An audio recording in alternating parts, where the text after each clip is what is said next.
नमस्कार, हमारा उत्तर प्रदेश में आपका स्वागत है। मैं हूं आपके साथ भावना त्रिपाठी। रुख करेंगे प्रदेश के तमाम बड़ी खबरों की ओर। प्रदेश के मुख्यमंत्री योगी आदित्यनाथ ने दिल्ली में उपराष्ट्रपति जगदीप धनखड़ से शिष्टाचार भेंट की। सीएम योगी ने सुबह राष्ट्रपति के आवास पर पहुंचकर उनका हालचाल जाना। वहीं इस मुलाकात के मौके पर उपराष्ट्रपति जगदीप धनखड़ ने सीएम योगी की सराहना की। उपराष्ट्रपति मुख्यमंत्री योगी नेतृत्व में उत्तर प्रदेश के विकास मॉडल की प्रशंसा करते नजर आए। उपराष्ट्रपति से मुलाकात को लेकर मुख्यमंत्री योगी आदित्यनाथ ने अपने सोशल मीडिया अकाउंट एक्स पर पोस्ट साझा की और मुलाकात के लिए उपराष्ट्रपति का आभार भी व्यक्त किया।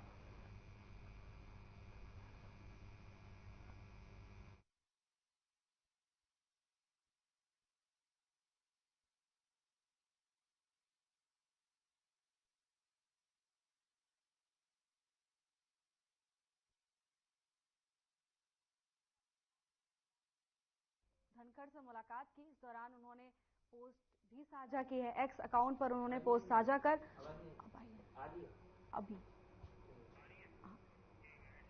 मुख्यमंत्री योगी आदित्यनाथ ने उपराष्ट्रपति धनखड़ से मुलाकात की। इस दौरान उपराष्ट्रपति ने मुख्यमंत्री योगी आदित्यनाथ की जमकर सराहना की।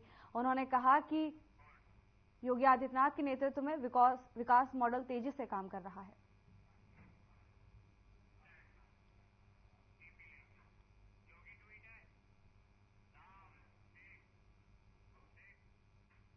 एक सर्वे में सीएम योगी आदित्यनाथ को सर्वाधिक लोकप्रिय मुख्यमंत्री की श्रेणी में सर्वोच्च स्थान पर प्राप्त हुआ, जिसको लेकर सीएम ऑफिस के ऑफिशियल अकाउंट से एक्स पर पोस्ट किया गया।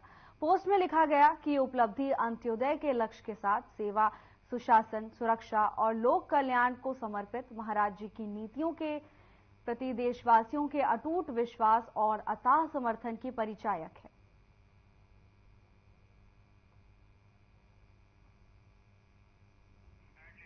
एक सर्वे के दौरान मुख्यमंत्री योगी आदित्यनाथ को सर्वाधिक लोकप्रिय मुख्यमंत्री की श्रेणी में सर्वोच्च स्थान प्राप्त हुआ है, जिसको लेकर सीएम योगी के ऑफिस के ऑफिशियल अकाउंट पर पोस्ट किया गया। एक्स पर पोस्ट करते हुए सीएमओ ने लिखा कि ये उनके नीतियों का ही परिचायक है।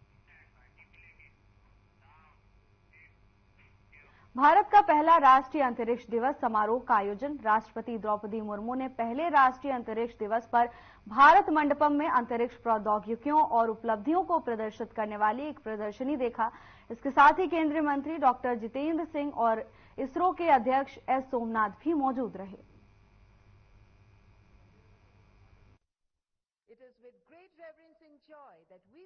भारत की राष्ट्रपति महामहिम Shrimati Draupadi Murmu ji,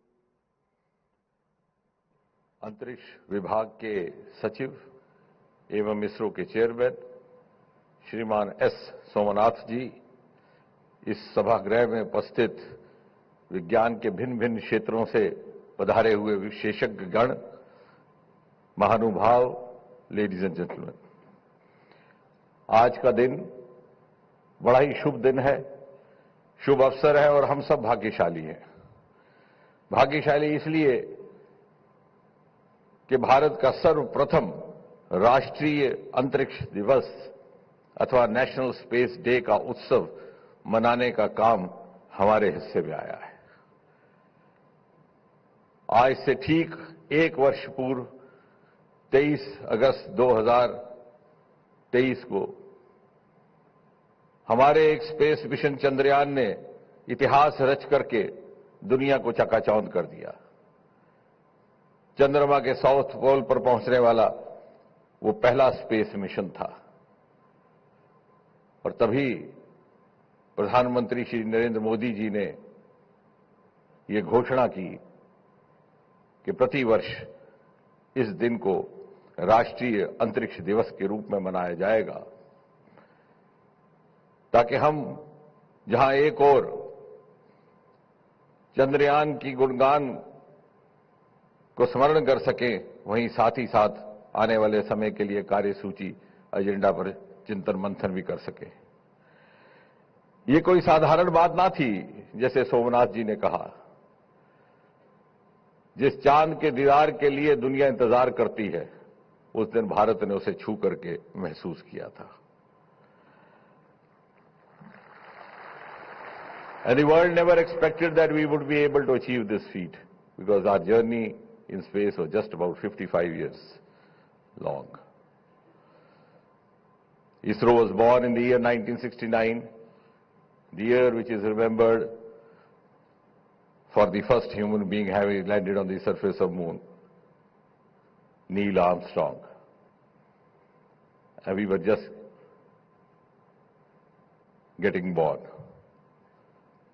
And today, the same ISRO, the same team, within 50 years, just about half a century, we became the first to have landed on the south pole of Moon before anybody else could do. And therefore, when we observe the National Space Day, it's also a day of introspection, reflection, and also to create roadmaps for the future. And also to ponder about how did we manage to cover this long journey in a short time, and where do we go from here. और यदि आप इन प्रश्नों का उत्तर ढूंढें तो ध्यान में आएगा कि हमारे वैज्ञानिकों के पास, हमारे विशेषज्ञों के पास प्रतिभा की कमी ना थी, योग्यता की कमी ना थी, मेहनत करने का मादा भी था, आंखों में अरमान भी थे। आप संग्रहालय में जाइए, सारा भाई अपने बाईसाइकिल के कैरेज पर सामान उठा करके भी साधनों के अभाव की पूर्ति करते थे। और इस सब के बावजूद भी यदि अभाव था तो उस अनुकूलता का जो नीति निर्धारकों के स्तर से अपेक्षित होती है, what was lacking was perhaps an enabling milieu which is expected from the policy planners, from the political leadership, and that was overcome when Prime Minister Modi came in. And for 70 years, space sector had functioned with limited resources and limited funds, also the limited partnerships within and outside. प्रधानमंत्री ने वो गुजरे समय की बंदिशों को तोड़ करके he broke the taboos of the past and liberated ISRO from the shackles which were constraining, which were limiting its journey. And on the day when Chandrayaan was launched, me and Somnath ji was there. We had more than 5,000 spectators and more than 1,000 media persons. One of the media persons came over and said, there are some critics saying, why this halla bulla, what is new? And I asked him a simple question. I said, when did you come here last? He said, this is my first time. I said, that is new. And that is precisely during the formal announcement of successful launch of Chandrayaan. I had just spoken 3 sentences. I said, this is a moment of glory for India, a moment of destiny for all of us who are here to witness this at Sriharikota. And then I said, thanks Team ISRO for making us proud, and thanks PM Modi for unlocking the doors of Sriharikota. And that indeed was the turning point. And today, within the last 3 years, there has been a quantum leap. I know how many of us in this room are aware of the fact that we were just 1-digit space startup 3 years back. Today we've gone up to almost 300. The other day I was saying, if you want to make a good caption out of it, you can say we have gone up 300 times. And that is why the finance minister during her budget had the confidence to say that India's space economy will go up 5 times in the next 10 years. Ladies and gentlemen, we are just $8 billion US, and we hope to go up to 44 billion in the next 10 years. And as you were just seeing the space vision for the future, I think one of the most momentous happenings in the next 1 year would be the launch of Gaganyaan. The first Indian human being going into this space. Of course, we had one in early 1980s, but that was a Soviet mission. So purely indigenous mission, living up to the ideals of Make in India, the ideals of Atmanirbhar Bharat, and also at the same time pushing India as a frontline nation of the world.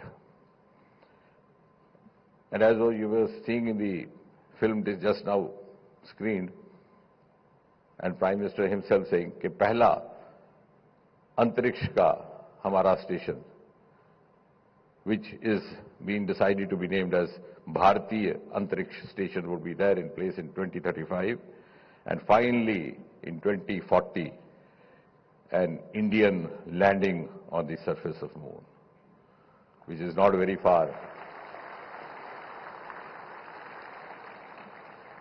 And in a few months from now, one of the 4 astronauts who were displayed in the movie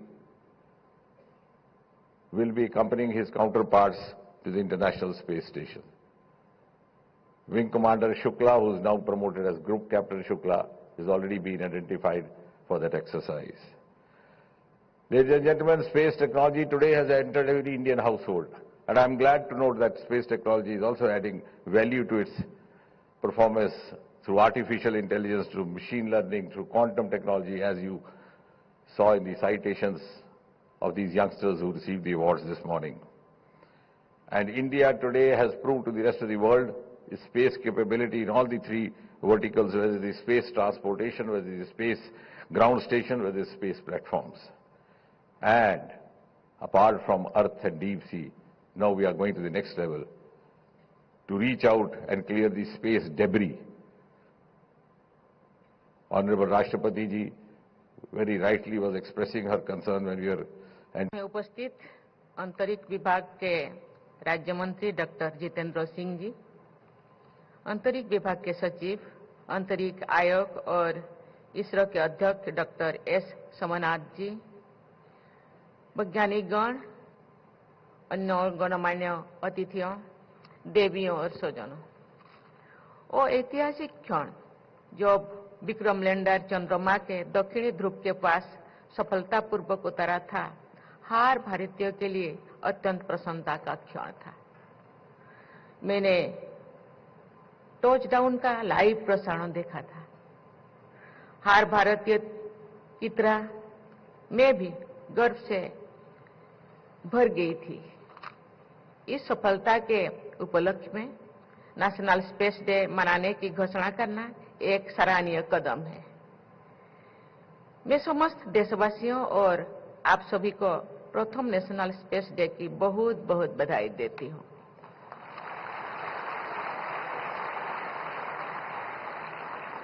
अपने प्रारंभिक दिनों के अब तक इसरो की यात्रा शानदार रही है। इसरो ने स्पेस सेक्टर में उल्लेखनीय उपलब्धियां हासिल की हैं। जैसा कि यहाँ उपस्थित वैज्ञानिक समुदाय के लोग जानते ही हैं कि 1-2 दिन पहले ही चंद्रयान की प्रज्ञान सेवर से प्राप्त जानकारी से ये धारणा मजबूत हुई है कि आरंभ में चंद्रमा पूरी तरह मैग्मा का महासागर था और धीरे धीरे शीतल होते हुए वर्तमान स्वरूप की तरफ बढ़ा। इसे वैज्ञानिक भाषा में लूनार मैग्मा ओशन हाइपोथेसिस कहते हैं। मुझे ये जानकर प्रसन्नता हुई है कि भविष्य में इसरो द्वारा चंद्रमा के अध्ययन के लिए अन्य मिशन की भी योजनाएं है। मैं संपूर्ण इसरो परिवार तथा विशेषकर चंद्रमा मिशन के से जुड़े सभी लोगों को अपनी शुभकामनाएं देती हूं।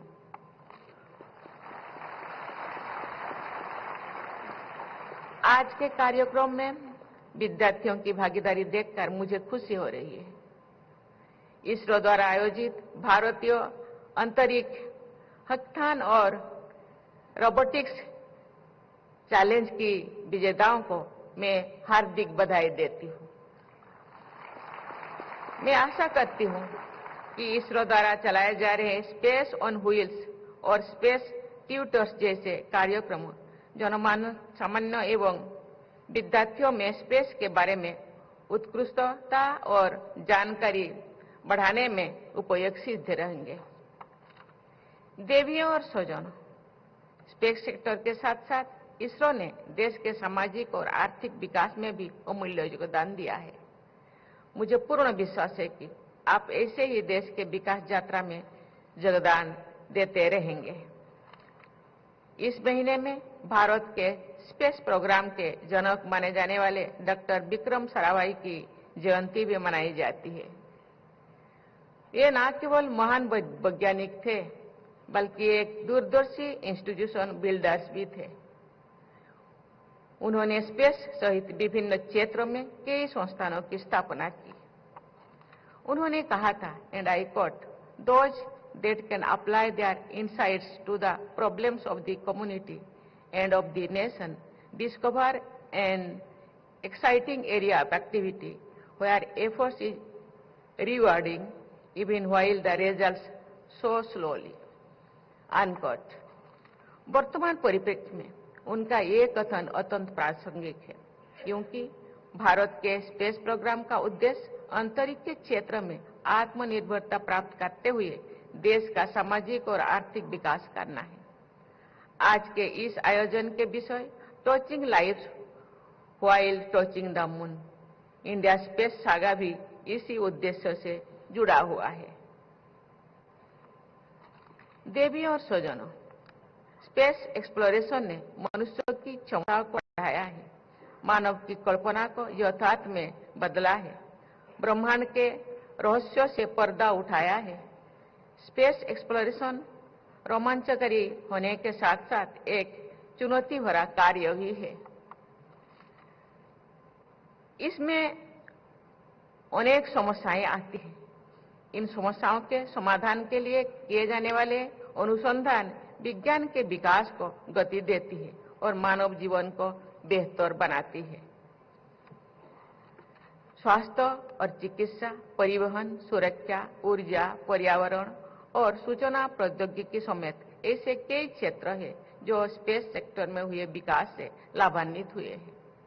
उदाहरण के लिए, आरंभिक चरण की सैटेलाइट को पृथ्वी की कक्षाओं का अध्ययन करने के लिए निर्मित किया गया था।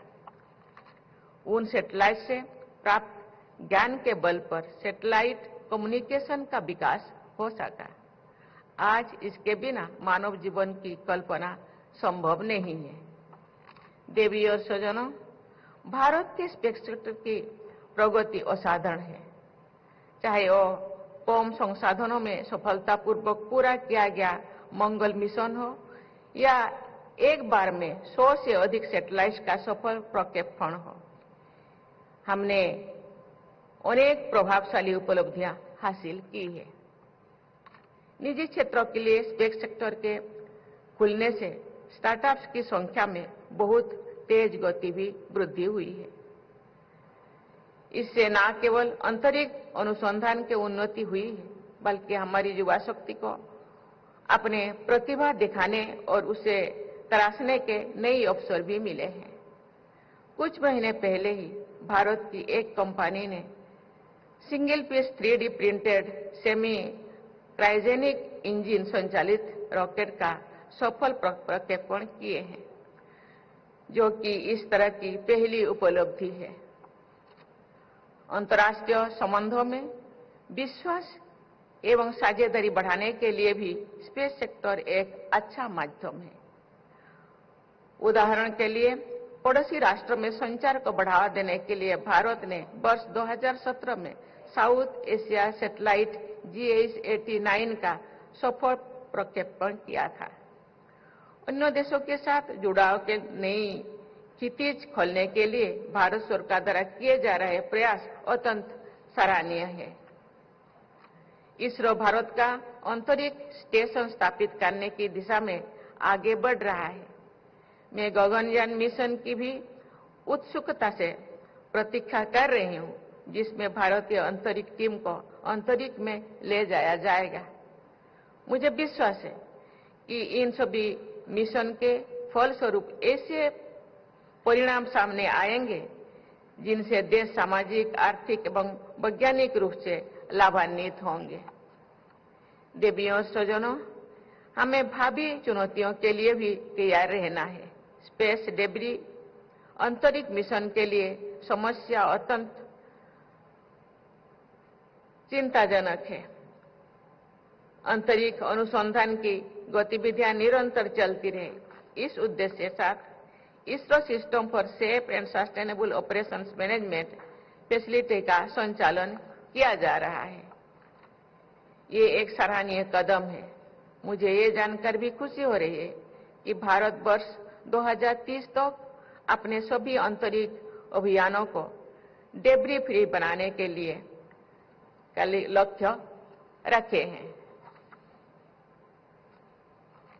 हमारे निष्ठावान वैज्ञानिकों ने न्यूनतम संसाधनों का उपयोग करके भारत के स्पेस प्रोग्राम को विश्व के श्रेष्ठतम स्पेस प्रोग्राम में स्थान दिलाया है।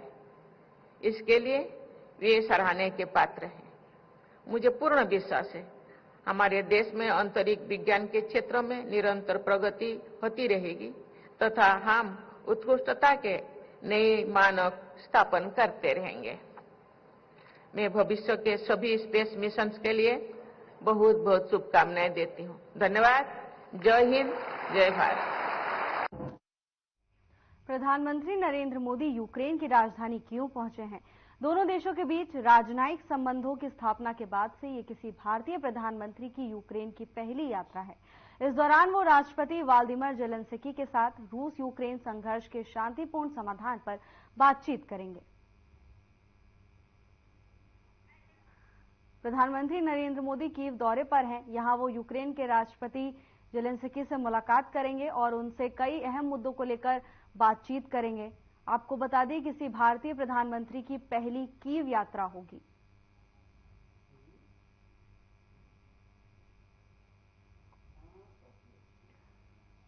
प्रधानमंत्री नरेंद्र मोदी कीव दौरे पर हैं। इस दौरान वो यूक्रेन के जेलेंस्की से मुलाकात करेंगे और कई अहम मुद्दों को लेकर चर्चा करेंगे। तो वहीं ये चर्चा इसलिए भी खास होगी क्योंकि ये पहली बार है जब कोई भारतीय पीएम कीव पहुंचेंगे।